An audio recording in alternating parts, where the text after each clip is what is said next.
You're listening to Grain of Salt, a podcast hosted by Donnie Burles and Krista Glennie Seishu, covering the Buffalo Niagara region's food and drink scene. Today's episode features Robbie Gianadda, the owner of Flat 12 Mushrooms. Listen in as Robbie talks about starting his mushroom growing, the benefits of mushrooms, and his plans for the future.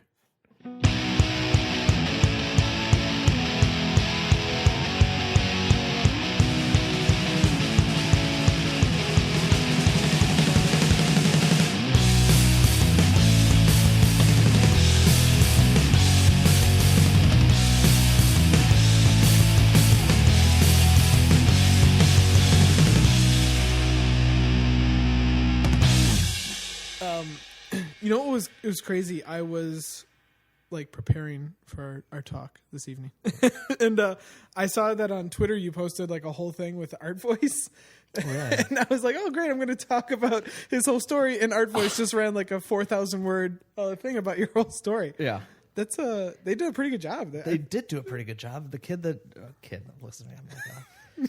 That nice young man that.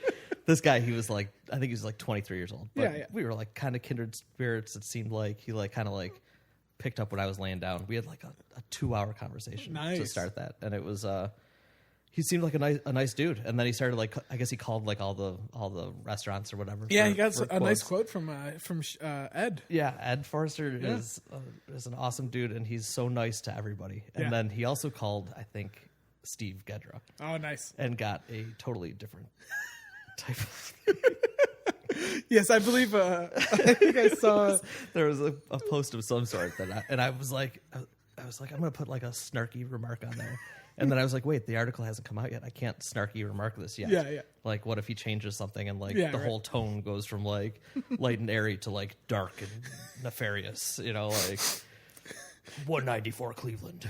He's growing. Yeah, the basement of hell. Like. No, it was really cool, and but as I was reading, I was like, well, I guess we're gonna have to rehash some of that stuff. I mean, I could just bring it up and I could just read it to you. Yeah, that should be our podcast. You just reading the entire Art Voice article, like every word of it. We would need like those fake like page turn sounds, like, and then on to the next one. Yeah, I need you to be here for every podcast that we do. These are golden ideas. I can sound effect for you, not with my voice, but with like internet sounds.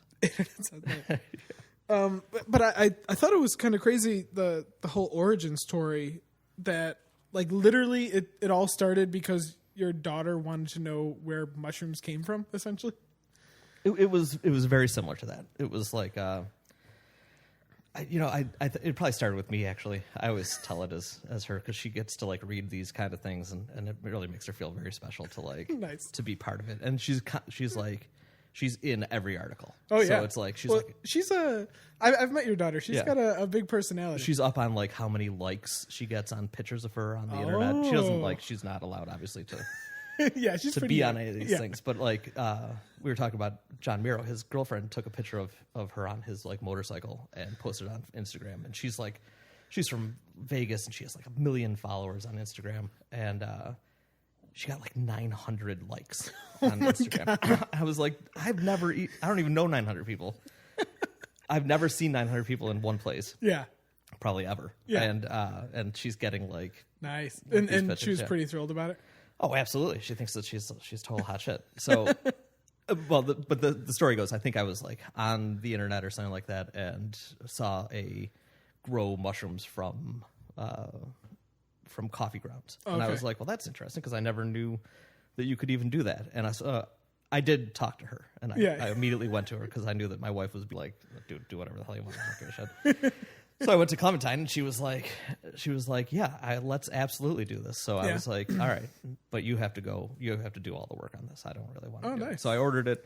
She went across the street to Spot and was... Oh, it was a cute little child asking for the with like a big like 5-gallon bucket. She's like, give us a bucket of coffee grounds.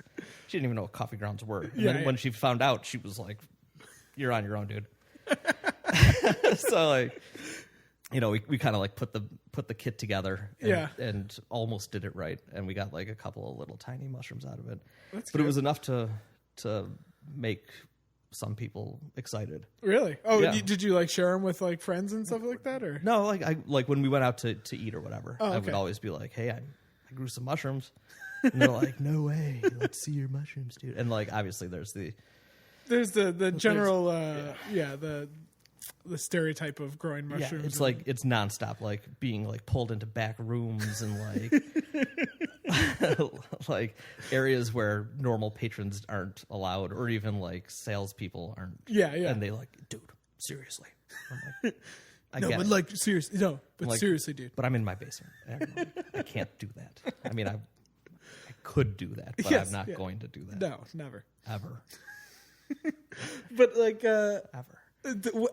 Did you enjoy? Was there anything about the mushroom itself? Like, were you a mushroom fan? Absolutely love mushrooms. I think they're one of my favorite foods ever. Okay, so you had this like going in. You were like, well, I didn't know a lot about them because there was nothing available. Yeah. It was like if you wanted to go out and get yourself like a shiitake, you go and you get a shiitake from Wegmans or Garicchio's or an Asian shop of your choosing. Oh yeah. And the ones that are there, they're like, they were always kind of like rubbery and like I saw like recipes where you're supposed to, these get awesome shiitakes, make an awesome broth out of these shiitakes. Yeah. And you're like, you know what? They don't taste good, and they have an awful like texture to them. There's nothing fresh about them. There's nothing. It looks like they've been in a cardboard box for a long time. And I knew that there was a difference because I found them in the woods and like when hiking or whatever, and I've eaten my share of like wild mushrooms. Oh, that's and they're nothing similar. Oh yeah, nothing. I feel like that's a dangerous game though. It. Or did you know enough to know what was? I knew enough to be in trouble. Yeah, and I have eaten some that were not, fully edible. Oh man, they're the range is very great, all the way from kill you in 2 hours, which is very, very few. I mean, and especially here in Western New York, I don't think that there's more. Yeah, I don't know if we have many that more climate than many more than 4 or 5 poisonous ones. Species of poisonous ones. I see what you're saying. So, in general, the ones that are bitter or don't taste good just give you a bellyache. They don't kill you. That's good. So, and I've had like I one that was like a bit of a stimulant, and it kind of like drove me crazy it was like drinking like 10 cups of coffee all at the same time. Oh, really? Yeah, after eating just like a little sliver. And I thought it was a lobster mushroom, and it was not. It was some other kind. I'm still not exactly sure it was, but since then I've gotten much better at identifying. I feel like you could make like a Four Loko type mushroom tea with something like that.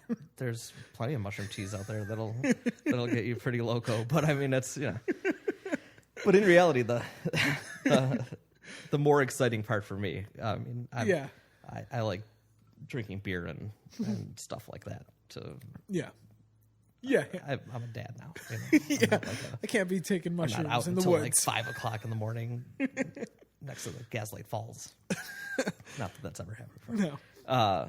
But the more exciting thing I think is like the medicinal values of a lot of mushrooms, and I've made teas. I make like this 36-hour tea, which is basically just from oyster mushrooms because that's all I grow. Yeah. And so I take all the ones that I don't sell, which aren't very many. But, I can't imagine. But like the ones that are like kind of like cut in half, or they're mutated and look weird. weird. They don't. They're just not like sellable.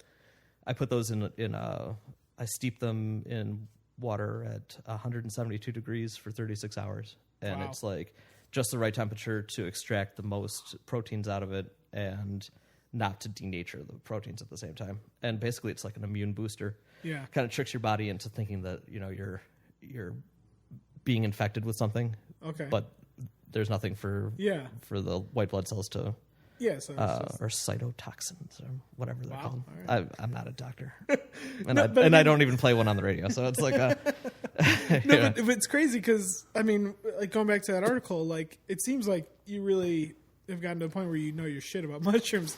Like, have you just like once you started, like you just like dove head first into like reading as much as possible, or but I feel like a real big, like a true novice. Yeah, in almost every facet of mushroom farming, like a true novice. Like, are you still like learning things on the fly? Like, absolutely, yeah. Like we had like 2 weeks of you have to the process is to bag the substrate, and substrate is straw, with the mycelium spawn, which we currently buy because I don't have a clean room to make my own. Wow. But we lost like 2 weeks worth of product or bagged substrate, which basically like put me under for 2 weeks a month later. Wow. So it's like everything that we do now is like a month later.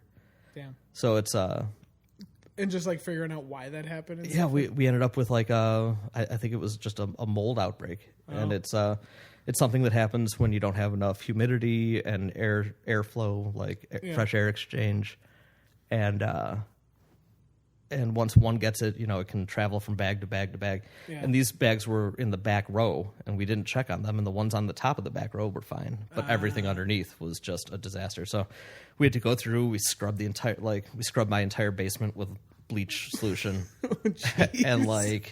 and got all new racking and all that kind of stuff. And since then, it's gone down, and we haven't had outbreaks. But it was also had to do with the temperature out. It was like 80 degrees every day. And when it gets that hot, you just can't do things. So we're learning on the fly, though, for sure. Oh, yeah. I mean, and I'd imagine, like, as you've had to up the quantity of what you guys are doing, like, that puts a strain on maybe the quality inspection and things like that? Or? Yeah. I mean, it's almost counterintuitive. It's like we've been pushing so hard to, like, make more and make more. And as we do it, the, like, problems... the more money, more problems thing, like, yes. And as I sit here, like, totally laid back with, like, I wish I had more stomach showing while I said that.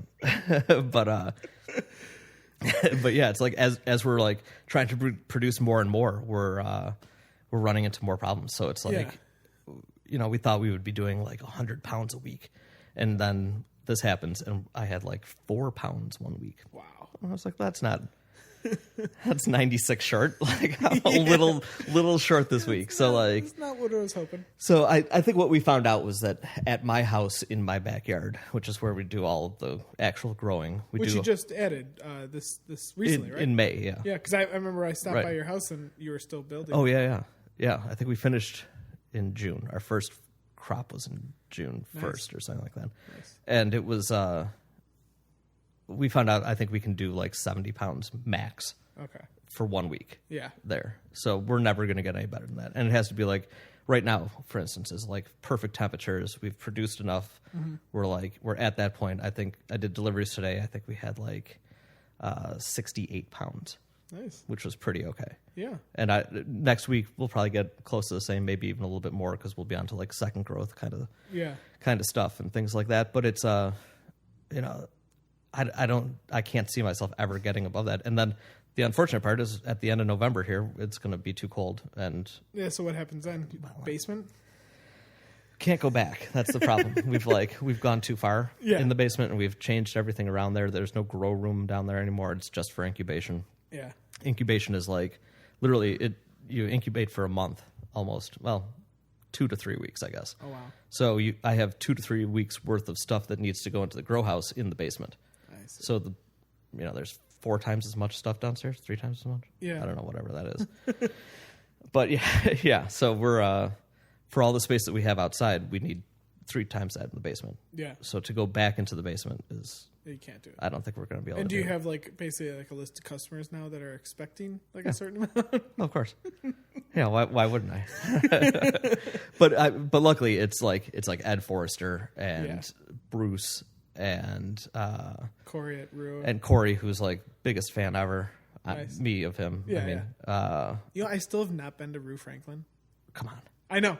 I run a food blog for 6 years. Here's the thing. I still have not eaten at Rue Franklin. It's fancy. Yeah. It is. No joke fancy. I mean, I'll even put maybe a cowboy shirt on. Like a country western shirt to go there.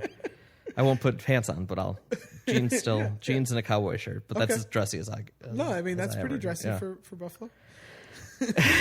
A collared shirt. Yeah, that's it. That's my default answer when somebody asks me if a restaurant. I was like, you can wear jeans but wear a collared shirt. Right.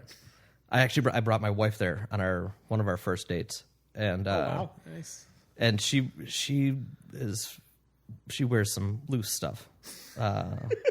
For sure, and I didn't tell her where we were going. Oh, nice. So she's like all loosey goosey, and and I was like in a t-shirt, and I was like, we're going to the Rue Franklin. And she goes, you rocked the Rue Franklin t-shirt. And my brother lived upstairs of the Rue Franklin, and when we got there, they thought that I was him. So they sat us in like a nice table, and they were kind of like giving us an eye, like, you're obviously underdressed, dude. So I call him, and he comes downstairs, and they're just like, oh, what the, and like looking back and forth, like, I didn't know, but. But yeah, that was that's a baller move for early day there. Yeah, it really is. It's a cool joint though. I love that place. And like I've heard like crazy things about the patio too. Like you walk back there and you're never been on the patio. I flicked cigarettes onto the patio once from my brother's back porch, and then he slapped me. It's understandably so. Absolutely. No, but those guys are, I gotta tell you, they are the most impressive kitchen I've ever seen. Yeah. Like I've caught them like having lunch, and they're like reading through old French like cookbooks, and like eating like probably just a bowl of ambrosia or some like god's like nectar or whatever they eat over there. Just straight saffron. Yeah, right. Just straight. And he's like sitting there like eating like a little French soup and like thumbing through it, like licking his finger and like. And this is just like a prep chef. I don't even know who it was, and it was like I was like, wow, this guy is really taking this. Like, most of the guys that I know are out back like smoking like a whole pack of cigarettes in 15 minutes, and these guys are like eating daintily and like and it's always very quiet in there. There's like there's one guy that's always in the back that I think he's been making the same soup every single time I go in there. And he might be. There's probably a really good chance that it is the exact same soup every single time. Every time I've gone to Proper, they usually have their like door propped open so you can see in the kitchen, and it's like quiet and like everyone's just like doing their thing. Yeah. But like, I mean, you know chefs as well as I do. Like some of those kitchens, like, I mean, the best part of like Steve Gudra is that like you will hear him screaming out of the kitchen like at moments. Like absolutely, they're the Rue Franklin. Like, I've never seen anything that like professional. No, and the service is always top notch. The bartenders are unbelievable. The food is just impeccable. I mean, you really cannot beat it. I will go there. Fine. I remember when we were younger, we used to like try and like outdo ourselves by going to like super fancy restaurants. Like we went to like, not that Morimoto's is super fancy, but we went there like the week it opened. That's pretty. And we showed up at like 10 o'clock and we ordered like the biggest omakase that they could like give us. Wow. And so they were like, I don't know what that price is. And we're like, it was my friend's like business card or whatever. So we didn't really care how much it cost. Yeah. And they went back to ask Morimoto, and he was just like 99 cents. So we were like, we'll take that one. And so what comes out is like 14 courses between 10:30 and 2 o'clock in the morning, including like he brings out like live shrimp in a basket and like pours sake over them, and they're like go scurrying all over the table. And he's like, oh, and he doesn't speak any English at all, right? No. And he comes out in like zubas and like sits with us afterwards because we're the only table in the place.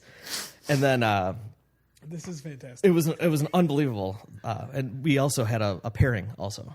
Because we were like, well, if we're going to eat 13 courses, we might as well have like 13 drinks. So the logic works somehow. Yeah. So we, by the end of it, we were like, can we smoke in here? And like, we're smoking cigarettes and like, because he had gone and like the wait staff was like, I don't give a shit, whatever you do, I want to do. So we, but that was like the first one. And then the year after that, we went to Lebec Finn, which is, I think, closed now, is it? I think so. I remember they lost a star. This is back when before they lost their third star or whatever. And that was like the Frenchiest, fanciest French stuff that we ever ate. And nice. I remember our final course was was pigeon, I believe. Squab? Okay. Squab. Yeah, no, it was squab. And we go downstairs and to the bar afterwards, and it was so fancy that they had free cigarettes in like little boxes that you could just smoke if you wanted. Wow. Like they didn't charge you. So we were like, awesome, a box of smokes. Wow. So we're sitting there ripping grits, and we're drinking way into the night, and we look over at a table, and it's the head chef is right there. So we're like, can you? And we had like our menus written out. And we're like, can you sign our menu because we're super. We're super dorks. Food nerds. Yeah. And so he comes over and my friend's wife goes, oh my God, that pigeon you served in the last course was the best thing ever. And this is before I knew that pigeon is really delicious and wouldn't be out of place, but it was squab. And it was like, and he was like, and just kind of like turns his face and like looks out the side of her eye. And we're like slapping her in the back of the head. We're like, it's not pigeon, it's squab. Goddamn. You made a fool of us all. But relating back to the Rue Franklin, it's get back. It really is very, very much on par with all that kind of stuff. Even on like a Wednesday night or whatever. You sold me. Place is awesome. Get there now. I know it's like it's obscene that I haven't been there as long as we've been doing this. Yeah. Like it's really annoying. Their tasting menus are awesome. They're like they do that killer like 3 for $30 or whatever. Absolutely, totally reasonable. Yeah, but so I mean, when chefs come to you about your mushrooms, like, is there? I mean, you have the luxury. Well, okay, you have a limited supply, so you have the luxury of kind of picking and choosing where you get your. I mean, do you try to have your mushrooms go to chefs that you think will treat them well? Yeah, I mean, it's symbiotic. You know, like they come to me just as I'm about to like go to them, kind of thing. So it's and in general, it's guys that I have like a previous personal relationship with. Okay. Or at least that I've met. Yeah. You know, and that kind of stuff comes up. Who's the first one? Like, who's the? I think I started with Tutu from Kedara. Oh, okay. Because he's just like an old time friend. He used to work with my wife at La Metro. Okay. Back in the day, she was a server there, and I don't know what he did. I think he must have been a cook there. I would assume. Or maybe he was just a friend of a friend, kind of thing. And but we're real good buddies now. Like he did our rehearsal dinner for our wedding and everything like that. And so is this when he was with Kaidara that he ordered? He was like one of your first customers. Yeah, and I was like, oh, I'm making some mushrooms, and you know he uses more mushrooms than everybody combined, probably. I mean, seriously, he uses like all sorts of enokis and trumpets and king oysters and regular oysters and all that kind of stuff. And it's it's just a different type of cooking than everybody else that I sell to. And he was doing like 12 pounds 2 years ago. Wow. A week, and he probably could have taken a little bit more if I could have made it. But I was just starting off, and he was like really awesome about it, and they paid on time, they paid cash, and it was like everything was great. And it came to a time I was like, I think I got up to like 20 pounds or something like that, 24 pounds a week, and I was like, listen, I can't sell to you anymore because I have to get other people interested, or else I'm only going to be able to make 12 pounds a week, kind of thing. So he was like, absolutely, come back when you're ready. And I still haven't gotten back to him, but I will eventually, like once it's there. And he was, just great support. And it's been the same way for everybody. Like I was with Vera for a while, and those guys were super awesome. And I was like, listen, you're end of the season, I'm going to have to like go over and pick up somebody else. And they were like, absolutely. And they would come back and buy again, I'm sure. Yeah. It's really cool that it seems like the restaurant scene has had more of an understanding of helping everybody out in the last like couple of years that like before that might have like, led to a fist fight in a parking lot or something like that. Yeah, absolutely. But like now everyone's game for spreading the gospel. Yeah. I think guys realize that it's more, guys and girls know that it's more important to have a supply than it is to like hoard. Yeah. Like where would we be without like without Rich Tyloo? Yeah. Like I don't know. Yeah. Would there even be a cooking scene? Like I don't. I don't. With all that, I don't want to think pork. of that world. I know it sounds like a really sad place, and like and like all the produce producers and everything like that. They're like, those guys are really like much more important than I am. I'm just like mushrooms are just like a little side thing that like people like garnish with sometimes. I mean, and I'd like to change that obviously, but as of right now, they're not a lot of major like entrees with. True, but I would also say though, there's very few produce producers. Like obviously, you have your Arden Farms and your Oles, but I mean, like Flat 12, like people are putting that on the menu because you've developed like a brand. Like, I mean, maybe not a brand, but like a level of quality that people like actually go out and find. Yeah, I mean, I hope so. I mean, that's my favorite thing about them is the quality of them. I mean, it's really.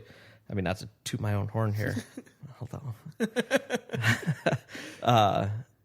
They're just the best in town. I mean, I mean, that's not true. There's a couple other guys out there that are making really awesome mushrooms also. And I haven't tried them, but I'm sure that they're equally as delicious because really it's the freshness that counts, and I think the only way that I'm really different than anybody else in town, I think, is right now I'm growing outdoors, and I don't think anybody else is. Yeah. And they shouldn't be, and I shouldn't be, because it sucks to grow outdoors. Because if it gets too hot, then everything dies, and if it's too cold, then everything's tiny. But when it's just right, man, it's like just right. Yeah. And going back to that, like that Art Voice article, we were sitting on my front porch. It was like last week. He did it like. Dude wrote it really fast. Yeah. and it was like that one day when it's like sunny, a little breezy. It's like 68 degrees. Yeah. T-shirts are like awesome, but are you sweating? No, probably not. Yeah, You're probably like having a pretty good day. You could put a sweater on, maybe. Yeah. Okay. And I'm sitting there on the porch with him, and we're just like shooting the shit with him, and we're like, listen, think of like today's weather and like how absolutely gorgeous this is. Is there any way possible that you could grow something today outdoors and it won't taste like just the best? Yeah. Like a carrot that matures today is going to be the best goddamn carrot in Buffalo. Like there's literally not going to be a better carrot than the one that's picked today, because today is like the best. Yeah. And I went as soon as he left, I went back and I picked a couple of mushrooms. And I was like, these are like, they're the right color. I smelled them. I like took a nice deep breath.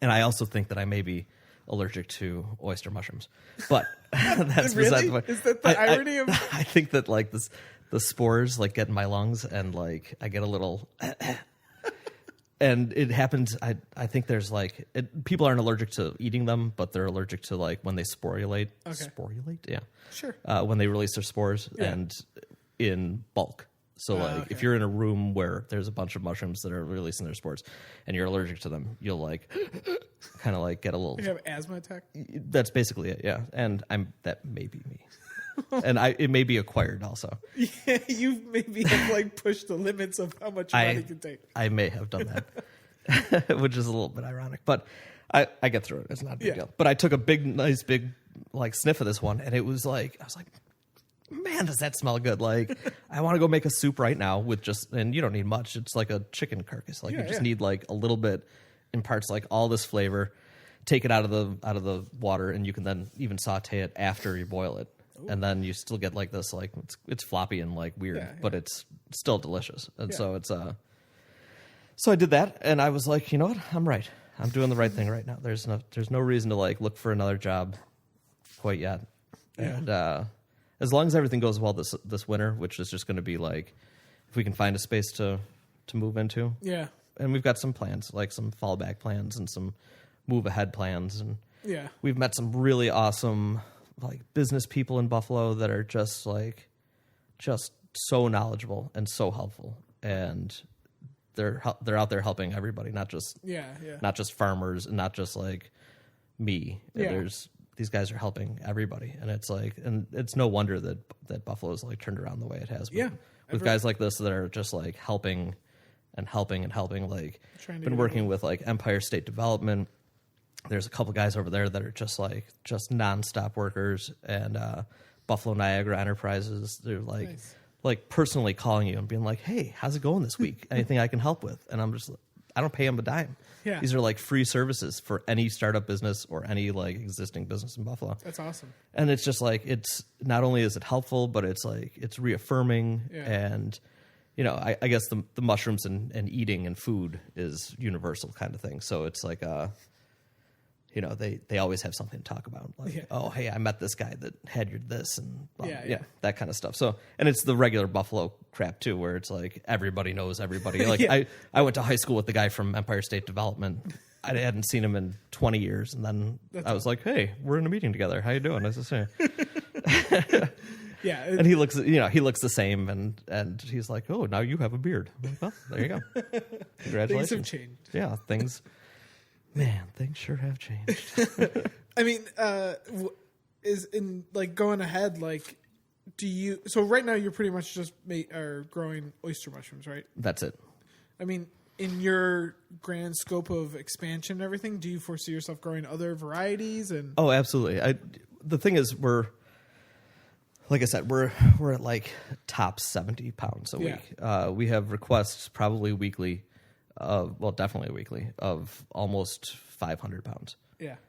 Between, if I could max out all my restaurant accounts that I currently have, add on the ones that have asked, or that I've serviced in the past, and a couple of small markets like Co-op and Lexington Co-op, and I mean, I know you like do like a drop off at the Co-op every now. When I can, yeah. Yeah, and like every time I see it, I'm like, I'm going to get there tomorrow, and it is already pretty much gone. They go through it really quick. It's like they're selling more than 30 pounds a week. Damn. And it's just, it goes fast. But the point is, I guess I have requests of 500 pounds every single week. So I need to fill those requests before I even start to do anything else. But once we're at 500 or close to it, 350 is pretty close. Yeah. Because restaurants can be flaky, And like seasonal. they'll scale back and and they'll push forward and all of a those kind sudden of things. Winter comes and nobody's eating out. So I think we're good for 350 once we get to that point, which hopefully by the end of next year we'll be at 350, and that way if you go out to eat, you can eat them. If you go to the market around you, you can eat them, and then after that, then we're gonna expand to probably king oysters, which are like those ones, the like big thick ones with the thick stems that you can slice all the way through. Yep. Bruce uses those sometimes. Have you personally like messed around with growing other types? Or I have. Enoki is a cold weather one, which is going to be great for next winter. It's those straw. They're all oyster mushrooms actually. It's a straw oyster, and it's really thin. It kind of looks like a noodle almost. Yes. Yeah. Okay. I know what that is. Those grow down to like 37, 45 degrees, and so like. Yeah, especially like a warehouse with no heat. Yeah, and there's nothing special that you need to do with them except for make the substrate and mix it all up. And they basically grow with like a sprinkle of water every day. You don't need much light. You don't need much water. You don't need much air exchange. That's pretty great for it is. And they're a really cool mushroom. So there's that, and then there's shiitakes are always it's a popular one. I mean, it is popular. That's the one like everyone knows. And the only ones that right now that I know of, other than some from the Niagara region, there's one guy up there that's kind of doing them. I think and Green Heron, I think. Green Heron down south. Down south. And those are awesome. Yeah. Like they're really tasty. They do a really good pate. Absolutely. And the fresh ones are just like, they're nothing like you've had anywhere else. So it'd be nice to get those like locally all the way here in Buffalo, which would be nice. But those are tough because they do them like on logs. Yeah. Which is a long process. Yeah, you have to like, and it's I don't know the word for it, but yeah, you have to like inject the holes in the log. Right, you drill a hole and then you inject spawn into it, and then you wax it over, then you let it sit for like months and months in like to colonize. Damp like area, like the woods. Right, and you can do this in you can fake it, like kind of warehouse setting. Yeah, absolutely. But the way that a lot of guys do it is just grow it on sawdust, like sterilized sawdust, and it's similar. I mean, it's almost exactly the same. Yeah. But it's a whole different process. There's all different machinery, all different kinds of stuff and things. Yeah, but it's because I mean at that point you're looking at like bigger. I have to take this off. Oh sure. I mean you're looking at like whole different levels of scale, and equipment and God knows what else you have to do. Yeah, and is that too close or just right? Yeah. The other thing is, once you get to a certain point and people are ready to have been buying large amounts of oysters, you can't show up with like 2 pounds of shiitake. You need to like match the production. So it's I think it would be tough to do, but at the same time, I mean, there's so many people in Western New York and there's so few producers. Yeah. So true. it's like I don't see how you could ever make enough. True. So no. I don't know what's going to happen. And our food scene, like in general, seems to be like just growing at a ridiculous rate, especially the last 6 months and going into the next 6 months. Like, yeah. And like people moving back into the city or out of the city. All right. But yeah, there's. I don't think it has that much to do with population. I think we've always had a really big population.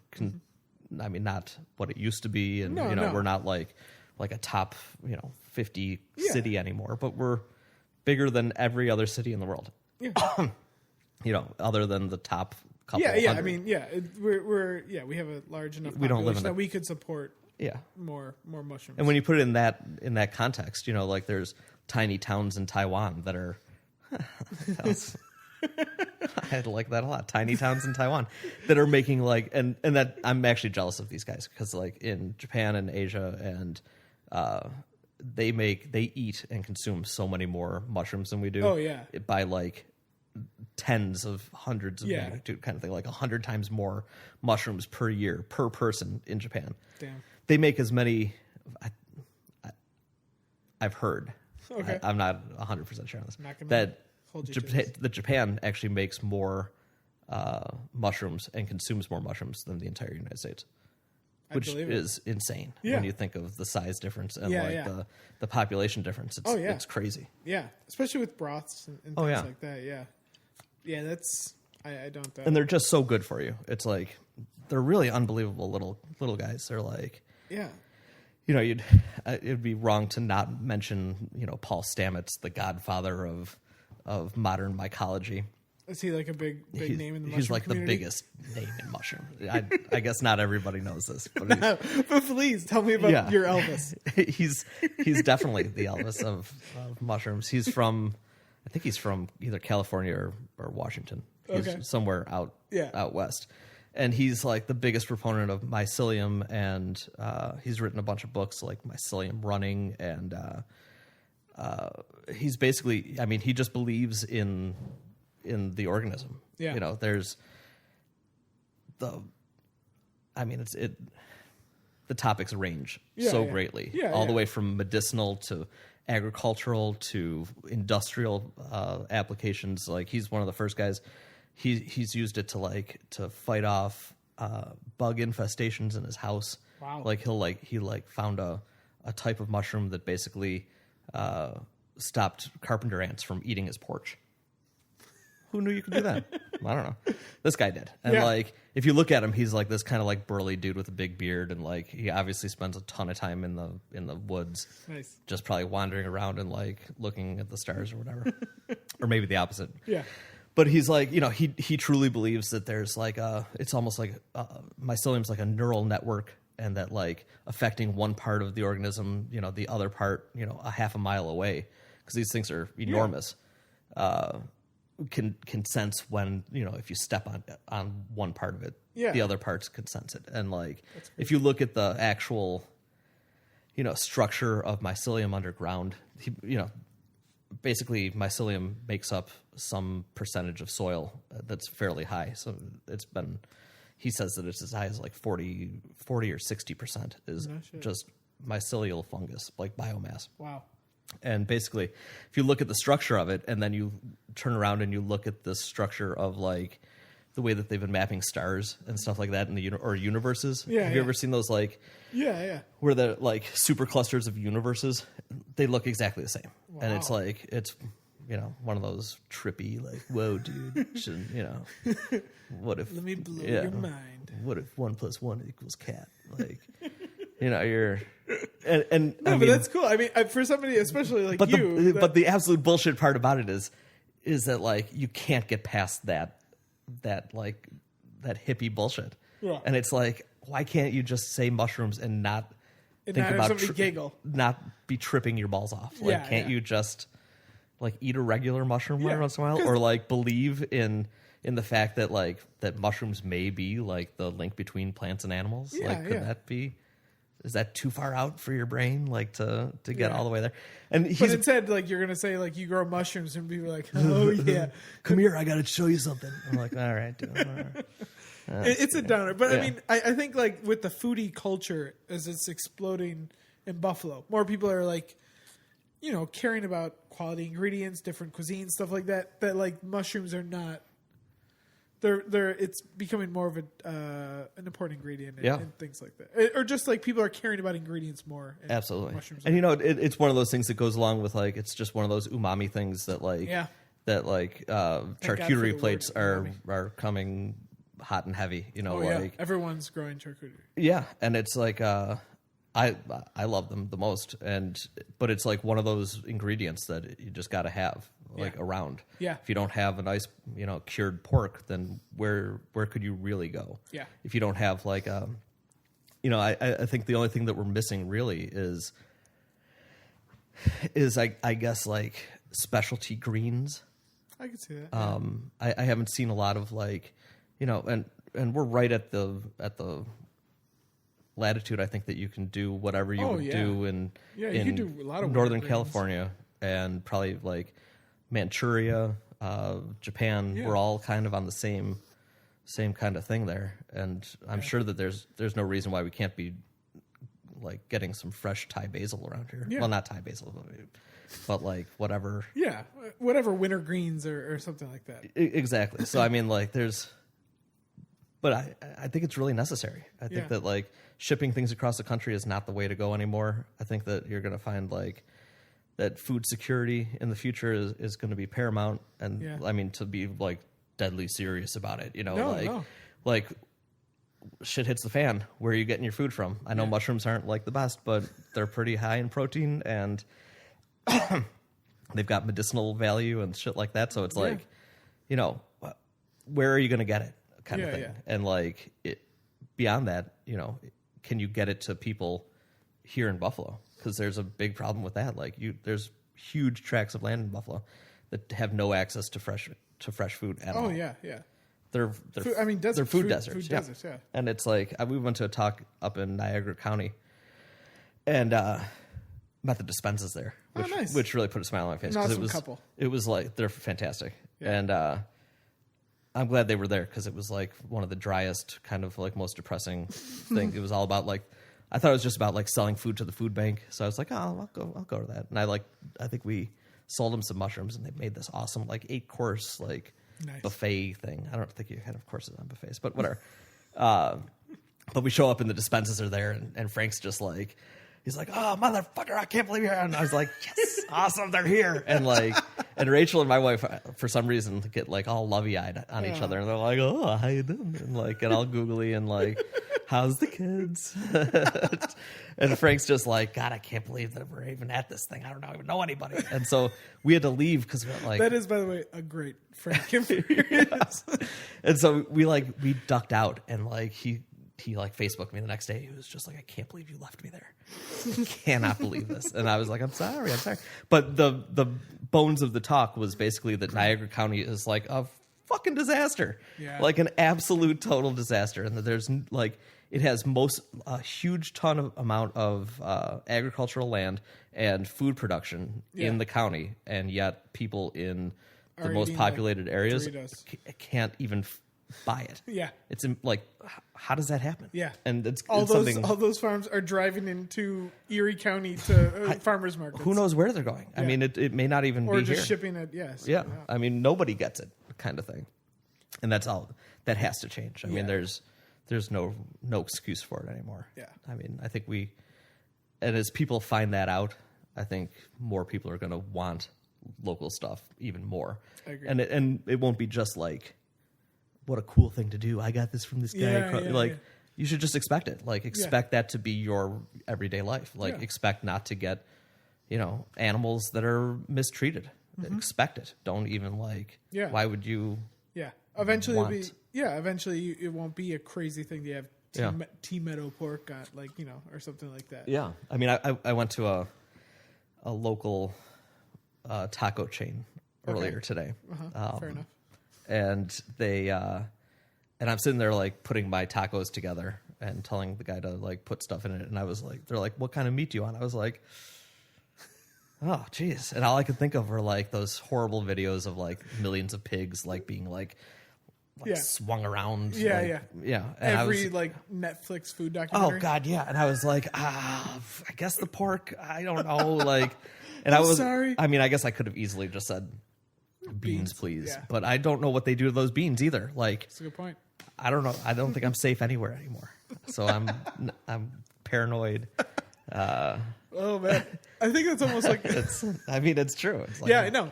You watch those like food documentaries, and I always say there's like two types of food documentaries. There's the food porn one, which is just like, look at how good the sushi looks, like Euro Dreams of Sushi and stuff like that. It's like, look at this. And then there's the ones that are like, we're all going to die in 5 years.